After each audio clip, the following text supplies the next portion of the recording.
അധ്യായം 6. അനന്തരം ദാവീദ് ഇസ്രായേലിൽ നിന്ന് സകല ബിരുദന്മാരുമായി 30,000 പേരെ കൂട്ടിവരുത്തി. കെരൂബുകളുടെ മീതെ അധിവസിക്കുന്നവനായ സൈന്യങ്ങളുടെ യഹോവ എന്ന നാമത്താൽ വിളിക്കപ്പെട്ടിരിക്കുന്ന ദൈവത്തിന്റെ പെട്ടകം ബാലെ യഹൂദായിൽ നിന്നു കൊണ്ടുവരേണ്ടതിനു ദാവീദും കൂടെയുള്ള സകല ജനവും അവിടേക്ക് പുറപ്പെട്ടുപോയി.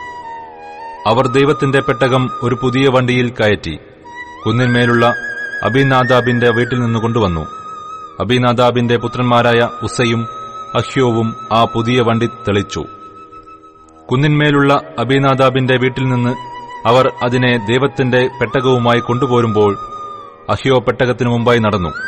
ദാവീദും ഇസ്രായേൽ ഗൃഹമൊക്കെയും സരളമരം കൊണ്ടുള്ള സകലവിധ വാദിത്രങ്ങളോടും കിന്നരം, വീണ, തപ്പ്, മുരജം, കൈത്താളം എന്നിവയോടും കൂടെ യഹോവയുടെ മുമ്പാകെ നൃത്തം ചെയ്തു. അവർ നാഖോന്റെ കളത്തിങ്കലെത്തിയപ്പോൾ കാള വിരണ്ടതുകൊണ്ട് ഉസ്സ കൈനീട്ടി ദൈവത്തിന്റെ പെട്ടകം പിടിച്ചു. അപ്പോൾ യഹോവയുടെ കോപം ഉസ്സയുടെ നേരെ ജ്വലിച്ചു. അവന്റെ അവിവേകം നിമിത്തം ദൈവം അവിടെ വെച്ച് അവനെ സംഹരിച്ചു. അവൻ അവിടെ ദൈവത്തിന്റെ പെട്ടകത്തിന്റെ അടുക്കൽ വെച്ച് മരിച്ചു. യഹോവ ഉസ്സയെ ഛേദിച്ച ഛേദം നിമിത്തം ദാവീദിന് വ്യസനമായി. അവൻ ആ സ്ഥലത്തിന് പേരസ് ഉസ്സ എന്ന് പേര് വിളിച്ചു. അത് ഇന്നുവരെയും പറഞ്ഞുവരുന്നു. അന്ന് ദാവീദ് യഹോവയെ ഭയപ്പെട്ടുപോയി. യഹോവയുടെ പെട്ടകം എന്റെ അടുക്കൽ എങ്ങനെ കൊണ്ടുവരേണ്ടു എന്ന് അവൻ പറഞ്ഞു. ഇങ്ങനെ യഹോവയുടെ പെട്ടകം ദാവീദിന്റെ നഗരത്തിൽ തന്റെ അടുക്കൽ വരുത്തുവാൻ മനസ്സില്ലാതെ ദാവീദ് അതിനെ ഗിത്യനായ ഒബേദ് എദോമിന്റെ വീട്ടിൽ കൊണ്ടുപോയി വച്ചു.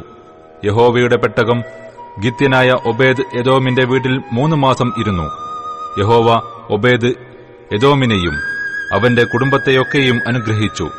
ദൈവത്തിന്റെ പെട്ടകം നിമിത്തം യഹോവ ഒബേദ് എദോമിന്റെ കുടുംബത്തെയും അവനുള്ള സകലത്തെയും അനുഗ്രഹിച്ചു എന്ന് ദാവീദ് രാജാവിന് അറിവ് കിട്ടിയപ്പോൾ ദാവീദ് പുറപ്പെട്ട് ദൈവത്തിന്റെ പെട്ടകം ഒബേദ് എദോമിന്റെ വീട്ടിൽ നിന്ന് ദാവീദിന്റെ നഗരത്തിലേക്ക് സന്തോഷത്തോടെ കൊണ്ടുവന്നു.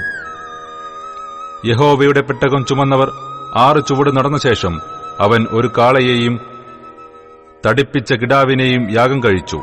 ദാവീദ് പഞ്ഞിനൂലങ്കി ധരിച്ചുകൊണ്ട് പൂർണ്ണശക്തിയോടെ യഹോവയുടെ മുമ്പാകെ നൃത്തം ചെയ്തു.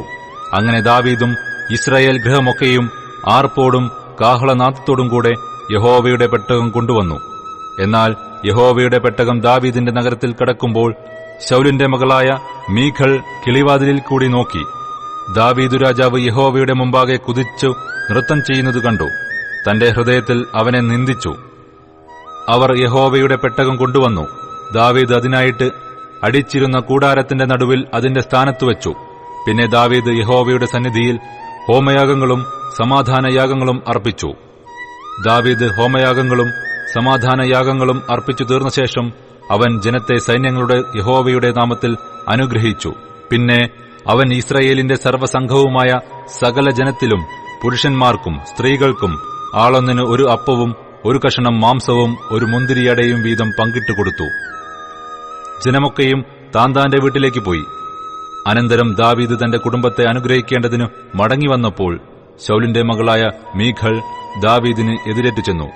നിസ്സാരന്മാരിൽ ഒരുത്തൻ തന്നെത്താൻ അനാവൃതനാക്കുന്നതുപോലെ ഇന്ന് തന്റെ ദാസന്മാരുടെ ദാസികൾ കാൺകെ തന്നെത്താൻ അനാവൃതനാക്കിയ ഇസ്രായേൽ രാജാവ് ഇന്ന് എത്ര മഹത്വമുള്ളവൻ എന്ന് പറഞ്ഞു. ദാവീദ് മീഖളിനോട്, യഹോവയുടെ ജനമായ ഇസ്രായേലിനു പ്രഭുവായി നിയമിപ്പാൻ തക്കവണ്ണം നിന്റെ അപ്പനിലും അവന്റെ സകല ഗൃഹത്തിലും ഉപരിയായി എന്നെ തിരഞ്ഞെടുത്തിരിക്കുന്ന യഹോവയുടെ മുമ്പാകെ, അതെ, യഹോവയുടെ മുമ്പാകെ ഞാൻ നൃത്തം ചെയ്യും. ഞാൻ ഇനിയും ഇതിലധികം ഹീനനും എന്റെ കാഴ്ചയ്ക്ക് എളിയവനുമായിരിക്കും. നീ പറഞ്ഞ ദാസികളിലോ എനിക്ക് മഹത്വമുണ്ടാകും എന്ന് പറഞ്ഞു. എന്നാൽ ശൌലിന്റെ മകളായ മീഖളിനു ജീവപര്യന്തം ഒരു കുട്ടിയും ഉണ്ടായില്ല.